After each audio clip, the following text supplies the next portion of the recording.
Saudações, criança.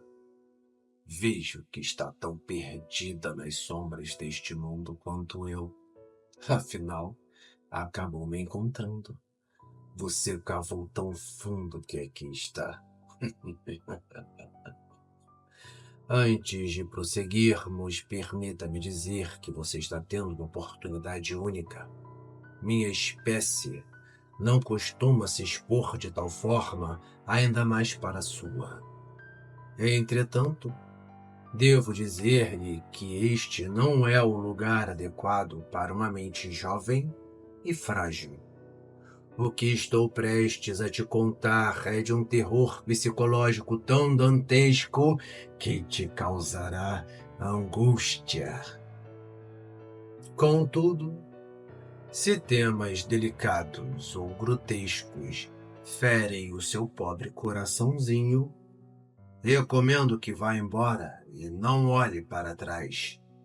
Mas, se decidir ficar e ouvir tudo o que eu tenho a lhe dizer, será de sua inteira responsabilidade. Portanto, vamos começar. Sente-se, por favor, eu insisto que você fique confortável e que preste bastante atenção em minhas palavras. Sirva-se de algo para beber, pois esta noite será longa. Nos próximos minutos, vou explicar com detalhes o porquê que tudo que você pensa ou sabe sobre nós está completamente errado. Começando do princípio. Gabriel está morto.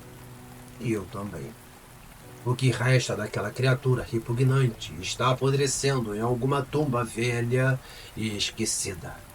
Enquanto isso, eu tenho a oportunidade de estar sentado aqui, aproveitando esta belíssima noite e apreciando a minha bebida. Pelo menos, era o que eu pensava até você aparecer.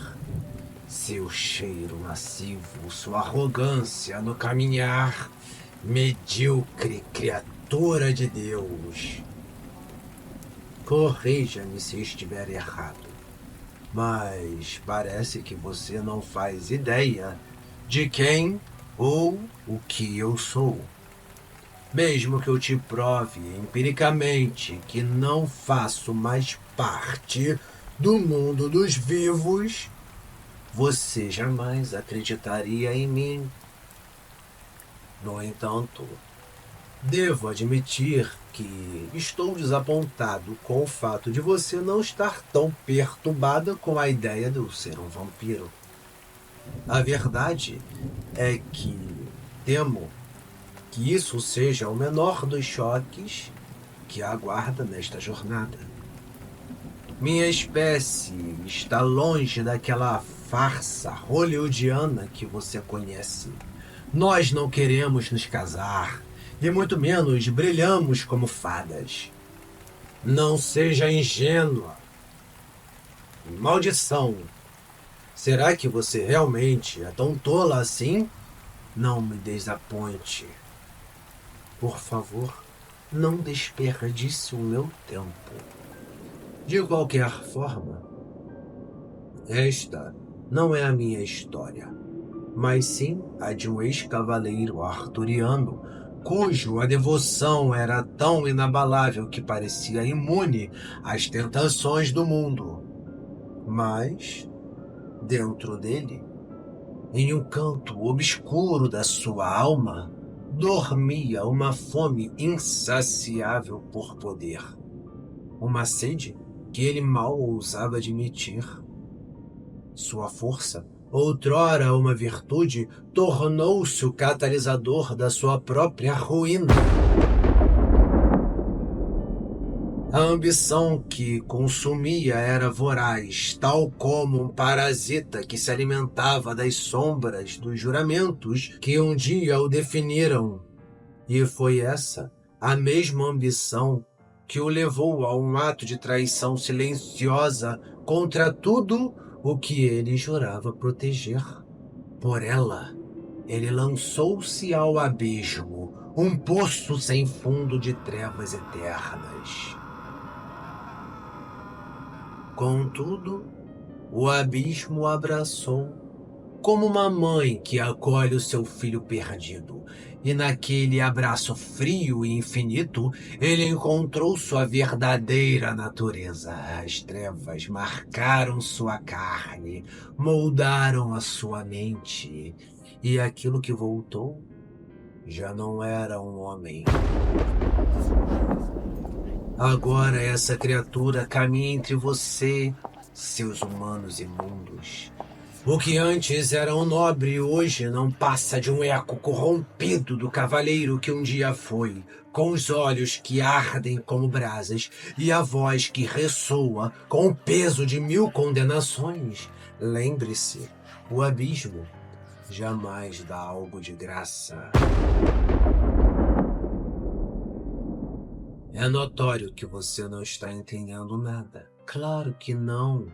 Vocês vivem em uma época de mentira e irracionalidade, onde a verdade é facilmente transformada em mentiras e os valores de outrora foram corrompidos completamente. Ademais, tudo isso é e sempre será orquestrado por nós. Demônios tomaram o controle desse mundo, lideram em cargos políticos e manipulam com línguas pútrefas palavras que um dia já foram sacras. Ao que parece, a sua raça é ingênua demais para notar o óbvio. Ou anseiam por viver mergulhados na ignorância. Você se recorda dos anos 90? Das seitas religiosas? Era comum ocultistas invadirem igrejas e templos ou qualquer outro lugar que estivesse abandonado, simplesmente para colocar em prática seus delírios religiosos e saciar essa necessidade ridícula de fazer parte de algo maior, compensar sua miserável existência. Foi exatamente em um episódio destes que, fatidicamente, um grupo de ocultistas cujo nome não é relevante teve um fim um tanto quanto irônico. Devo admitir que a ideia de ver o cão morder a mão de quem o alimenta me traz um certo divertimento, me faz esboçar um leve sorriso, algo raro, dada minha existência tediosa que já se arrasta por eras. Esse grupo era composto por 15 indivíduos, uma mistura de adolescentes de 15 a 16 anos e alguns jovens adultos, todos atraídos por um estranho magnetismo, uma curiosidade mórbida que os unia naquela noite. Em meio à poeira acumulada pelo tempo e pelos destroços de um passado esquecido, eles iniciaram um ritual profano. As velas tremulavam no ar rarefeito, as chamas lançando sombras dançantes pelas paredes decrépitas, enquanto vozes sussurravam preces distorcidas, ecoando pelo que resta da velha igreja. Cada movimento era carregado de uma tensão palpável, um pressentimento de que estavam prestes a cruzar um véu invisível, e esse seria um caminho sem volta. Quem diria que esse teria sido o estopim de todo o caos?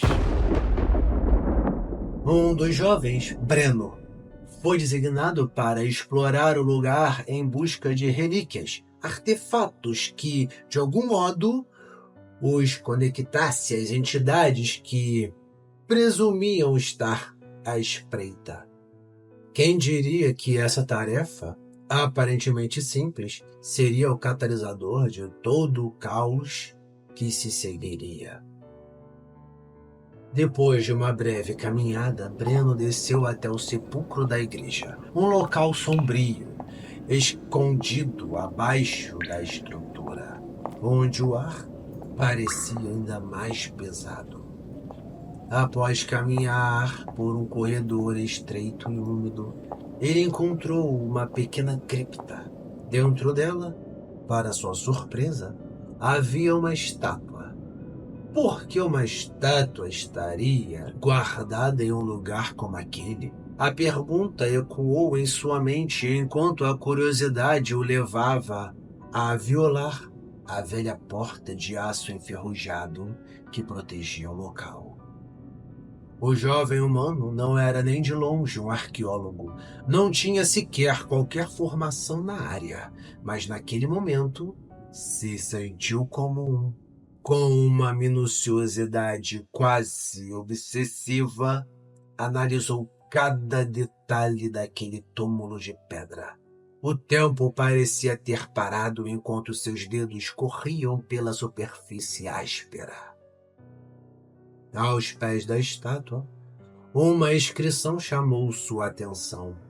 Era francês antigo, um idioma que Breno apenas reconhecia de nome, mas não conseguia decifrar. Tomado pela ansiedade e pelo êxtase de sua descoberta, Breno subiu de volta ao primeiro andar da igreja. Seus passos eram rápidos, o coração acelerado, sua garganta seca. Junto com o rosto banhado de suor, denunciavam a mistura de medo e excitação que sentia quando finalmente anunciou a descoberta a todos, com uma voz trêmula e carregada de urgência. O grupo não pôde ignorar o fato. Yanser, o líder daquela seita medíocre, era professor de história de uma faculdade renomada. Conhecido por sua erudição, especialmente em línguas antigas, ele era o escolhido mais óbvio para tentar decifrar a inscrição. Decifrar ideogramas e traduzir línguas esquecidas era um passatempo que ele cultivava desde a juventude. Um talento que agora seria posto à prova em um contexto real. O grupo agora mais unido do que nunca foi mobilizado para descer até a cripta. Lá, reorganizaram todos os objetos do ritual, cada um assumindo um papel fundamental em um macabro balé de superstições e desespero. Velas foram acesas, ídolos foram cuidadosamente posicionados conforme as inscrições encontradas em um grimório razoavelmente antigo. Um miado desesperado cortava o ar empoeirado do local.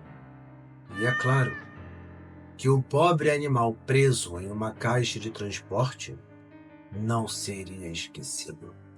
Tudo naquela sala tinha um propósito. Cada objeto, cada pessoa, cada detalhe contribuía para o rito. Até mesmo aquela criatura inocente estava destinada a ser sacrificada. Uma oferenda insensata a uma entidade que jamais atenderia aos seus anseios. Sim, criança, essa história não é agradável de se ouvir. Mas essa é a repugnante natureza humana, fanática, confusa e deplorável. E por isso eu os desprezo. Me enoja imaginar que tudo isso não passa de delírios religiosos, ilusões alimentadas por um desespero irracional. O destino daquele pobre animal não era servir a um ideal nobre, mas sim ser entregue a uma força que não se importava com a devoção de seus adoradores. Perdoe-me por roubar suas pequenas lágrimas. Vamos esperar até que a próxima lua se levante para continuar, pois o que aconteceu naquela noite pode ser mais do que você pode suportar. Mas você é o meu doce fruto, e eu terei paciência até que esteja maduro. Esse é apenas o começo. Se um dia você retornar, continuaremos essa história, mas por agora você precisa partir. O tempo não está ao nosso lado. E nunca se esqueça, estarei sempre te observando das sombras.